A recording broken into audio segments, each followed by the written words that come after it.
আজ আমাদের গন্তব্য আসামের মানস ন্যাশনাল পার্ক।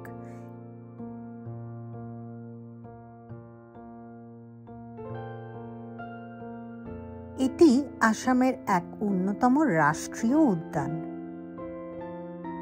এবং ইউনেস্কো দ্বারা স্বীকৃত প্রাকৃতিক বিশ্বের ঐতিহ্যবাহী একটি স্থান। এটি গুয়াহাটি থেকে প্রায় ১৭৬ কিলোমিটার নিকটে বরপেটা জেলার উত্তরাঞ্চলে ভুটান পর্বতের পাদদেশে অবস্থিত। আর নভেম্বর মাসের একটা রাতে হাওড়া থেকে কামরূপ এক্সপ্রেসে উঠে দুপুর নাগাদ বরপেটা রোড স্টেশনে কিন্তু আমরা নেমে পড়েছিলাম। ট্রেনের ডিটেলস আমাদের ডেসক্রিপশন বক্সে দেওয়া রইল। আমার আজকের ভিডিওতে থাকবে খুব সুন্দর অরণ্যের গা ঘেঁষা রিসোর্টের ঠিকানা, সাথে আমাদের সাফারির অভিজ্ঞতা। তাই ভিডিওটি স্কিপ না করে দেখবার অনুরোধ রইল। যাই হোক, স্টেশনের বাইরেই অপেক্ষা করছিল আমাদের জিপসি গাড়িগুলো। আমরা যেহেতু একটা গ্রুপের সাথেই গিয়েছিলাম, তাই প্রায় ৫-৬টা গাড়ি রেডি ছিল। জিপসিতে করে ঘন্টা খানেকের মধ্যেই আমরা আমাদের রিসোর্টে পৌঁছে গিয়েছিলাম। আমরা গ্রুপে যেহেতু সংখ্যায় প্রায় ২৫ থেকে ৩০ জন ছিলাম, পরপর ৩টে রিসোর্টে আমাদের বুকিং ছিল। প্রথম রিসোর্টটি ছিল দাওশ্রী। এটা দেখতে বেশ সুন্দর এবং খাওয়া দাওয়া অত্যন্ত ভালো ছিল। আমাদের গ্রুপের কিছু সদস্য এখানে ছিল, আর আমরা সহ আরও কিছুজন ছিলাম ঠিক পাশের রিসোর্ট, যার নাম ফ্যালকন জঙ্গল রিসোর্ট। এখানকার একটা কটেজেই কিন্তু আমরা ছিলাম। চলুন আমাদের রুমটা দেখিয়ে দিই।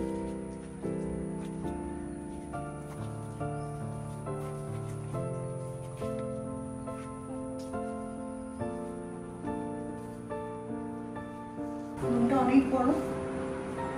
এখানটায় বসার অ্যারেঞ্জমেন্ট আছে। এখানে আমার একটা সিঙ্গেল বেডও দেওয়া আছে, ব্ল্যাঙ্কেটস আছে। এখানে আবার ডাইনিংও দেওয়া আছে, তো এখানে বসে খেতে পারবেন। আর এটা আমাদের ডাবল বেড, এসি আছে, পাখা দেখো, দুটো পাখা। ওকে, এখানে আমার বাইরে একটা বেসিন আছে, আর এইগুলো ওয়াশরুম। বাথরুমটাও বড় আছে।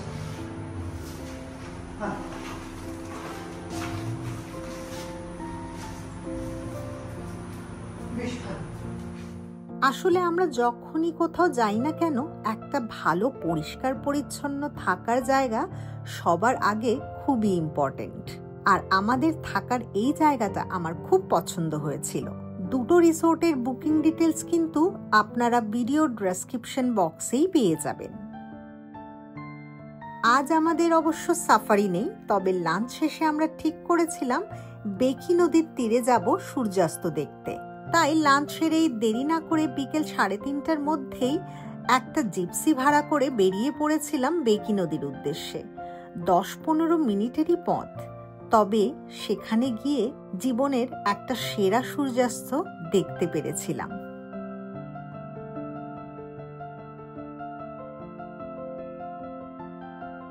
সূর্যাস্ত শেষে ফিরে এলাম আবারই রিসোর্টে। এবার সব থেকে ইন্টারেস্টিং ব্যাপারটা দেখাচ্ছি, যেটা হলো আমাদের রিসোর্টের সামনে থেকেই কিন্তু জঙ্গলের অংশ দেখা যায়। কি যে ভালো লাগছিল আমাদের রিসোর্টটা আলো আধারিতে, কি বলবো। আমরা এখন রিসোর্ট থেকে বেরিয়ে একটু এই রাস্তাটায় হাঁটছি। আজ পূর্ণিমা, আর এখানটায় একদম দেখাচ্ছি ইলেকট্রিক ফেন্স দেওয়া আছে, যেটা একদম টোটালি হাই বলতে। এটা পুরোটাই কিন্তু একদমই জঙ্গলের পার্ট, ঠিক আছে? তো এই রাস্তাটা মানে ভীষণ এক্সাইটমেন্ট লাগছে হাঁটতে, এতটাই ভালো লাগছে, ঠকঠকা। আর এই পাশে পুরোটাই ঘন জঙ্গল, সো যে কোনো মুহূর্তে হাতি বেরোতে পারে, গন্ডার আসতে পারে, অনেক কিছুই আসতে পারে। তো ময়ূর আমরা এখানে দেখেছি কিছুক্ষণ আগে। তো এই হলো পুরোটাই কিন্তু একদমই জঙ্গল। কাল বাঁশবাড়িয়া রেঞ্জে আমাদের সারাদিনের সাফারি, আর সেখান থেকে আমরা যাব ভুটানের রয়্যাল মানসেও। তাই তাড়াতাড়ি ডিনার শেষে শুয়ে পড়লাম। সকাল 8:30টাতেই আমাদের জিপসি চলে এসেছিল, তাই আমরা জিপসি চেপে সাফারির উদ্দেশ্যে বেরিয়ে পড়লাম। 10 থেকে 15 মিনিট লাগবে বাঁশবাড়িয়া রেঞ্জের গেটে পৌঁছাতে। আর এই হলো বিখ্যাত মানস ন্যাশনাল পার্কের গেট। যাই হোক, সুন্দর চা বাগান দেখতে দেখতে চোখের নিমিষেই যেন পৌঁছে গেলাম এখানে। এখানে ফর্মালিটি আর বুকিং চেকের জন্য কিছুক্ষণ অপেক্ষা করতে হয়েছিল, আর সেই সুযোগে অদ্ভুত সুন্দর চা বাগানগুলো দু চোখ ভরে দেখে নিচ্ছিলাম। আসামের মানস জাতীয় উদ্যান দেখার সেরা সময় নভেম্বর থেকে এপ্রিল। এই সময় আবহাওয়া বেশ মনোরম থাকে। বর্ষাকালের জুন থেকে সেপ্টেম্বর কিন্তু সাফারি তথা পার্কটি বন্ধ থাকে। এখানে অর্ধেক দিন মানে সকালের সাফারিগুলো প্রায় 4 থেকে 4.5 ঘন্টা স্থায়ী হয়। আবার হোটেলে ফিরে বিশ্রাম নিয়ে সন্ধ্যা সাফারির জন্য ফিরে যেতে পারেন জঙ্গলে, যা কিনা সূর্যাস্তের সময়ের ওপর নির্ভর করে 3 থেকে 3.5 ঘন্টা স্থায়ী হয়। তবে আমাদের আজকের সাফারিতে আমরা কিন্তু পুরো জিপটা সন্ধ্যা অবধি নিয়েছিলাম। এরই মধ্যে আসামের মানুষ দেখতে দেখতেই আমরা ঢুকে পড়ব ভুটানের রয়্যাল মানসেও। আবার সেখান থেকে ফেরত আসবো এই মানসে। এক একটা জঙ্গলের ল্যান্ডস্কেপ এক এক রকমের সুন্দর, আর এই সৌন্দর্য দেখতে দেখতেই আমরা প্রবেশ করি জঙ্গলের আরো গভীরে। ডেসক্রিপশন বক্সে মানস ন্যাশনাল পার্কের অনলাইন বুকিং সাইটের লিঙ্কটাও কিন্তু দিয়ে দিলাম।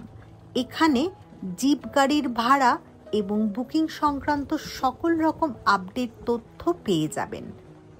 অগ্রিম বুকিং করে যাওয়াই ভালো, তবে আপনারা চাইলে আমাদের রিসোর্ট থেকেও জিপ সাফারি এবং হাতি সাফারি বুক করতে সাহায্য পেতে পারেন।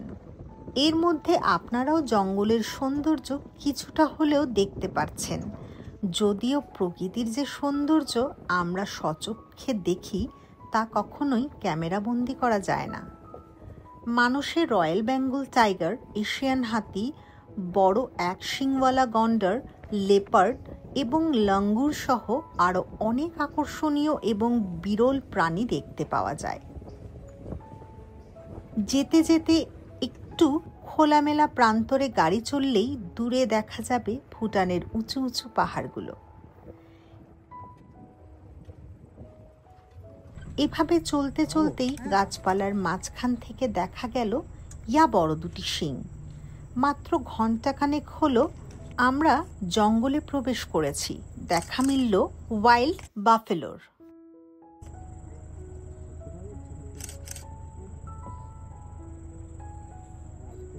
বেশ কিছুক্ষণ দেখে আবারও গাড়ি এগিয়ে যেতে থাকলো। এবার আমাদের দেখা দিল হাতিরা। এখানের জঙ্গলের পথে দাঁড়িয়েই দেখতে পেলাম হাতিদের, যাদের জন্য মূলত বিখ্যাত এই জঙ্গল।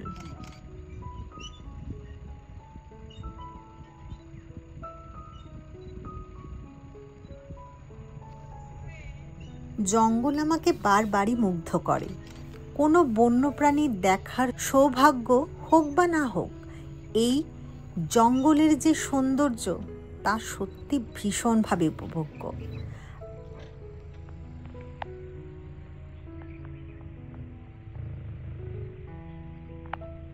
আবার দাঁড়িয়ে পড়ল আমাদের জিপ। একটু চোখ ঘোরাতেই চোখে পড়ল হাতির দল। এই জঙ্গলের পথরোধ করে দাঁড়িয়ে আছে। এত সুন্দর সে দৃশ্য। যতক্ষণ না তারা জঙ্গলে ঢুকলো ততক্ষণই আমাদের সব জিপগুলো দাঁড়িয়ে ঠাঁই দেখছিল ওদের। এই যে বাঁশবাড়ি রেঞ্জে বাঘ, গন্ডার, হাতি, মহিষের দেখা পাওয়ার সম্ভাবনা কিন্তু প্রবল থাকে।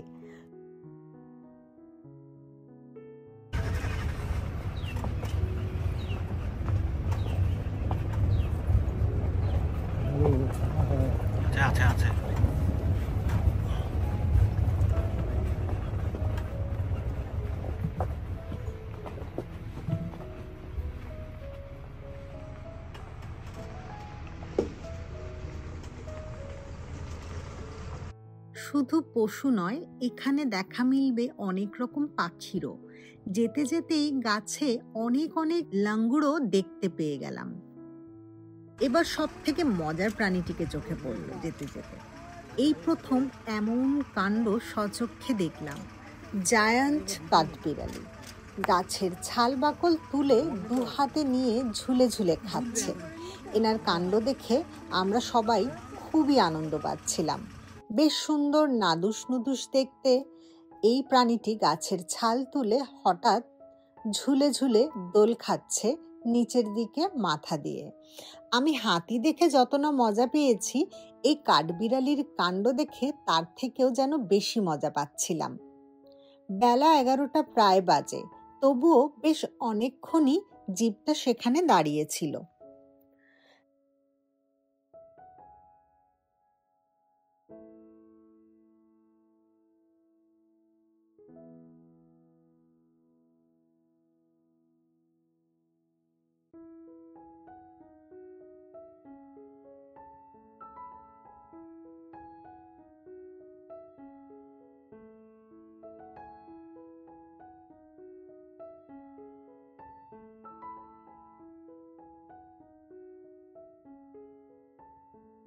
আবারও একটু এগোতেই গাছ ভর্তি ল্যাঙ্গুরের দেখা মিলল।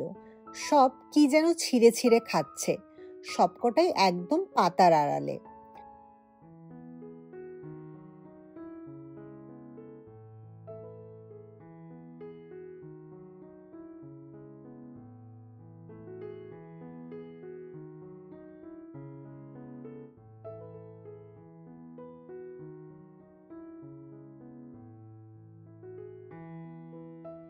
প্রায় 11:30 নাগাদ আমরা মানুষের হেরিটেজ সেন্টারে এসে পৌঁছে গেলাম। এখান থেকে নদীর এত সুন্দর ল্যান্ডস্কেপ ঠিক যেন কোনো ছবি। আর এই ছবির মতন জায়গার সামনে দাঁড়িয়ে সবাই ছবি তুলল মন ভরে। এই হেরিটেজ সেন্টারটি একটি সংগ্রহশালা। এখানে অনেক বন্যপ্রাণীর মাথার খুলি থেকে শুরু করে অনেক হাড়ের বিবরণ সহ সাজানো রয়েছে।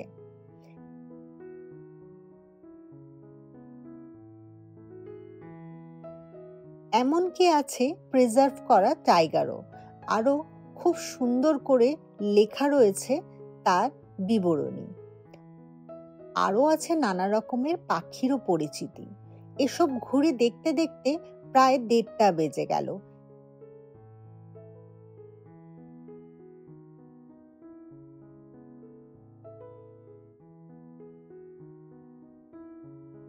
এখান থেকে বেরিয়ে গিয়ে এবার ভুটানের বর্ডার ঢুকতে হবে রয়্যাল মানুষে।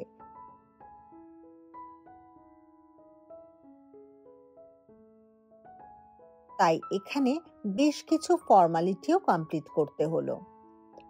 আসামে সাফারি করতে এসে একটুখানি ভুটান ঘুরে নেওয়া ব্যাপারটা কিন্তু মন্দ নয়।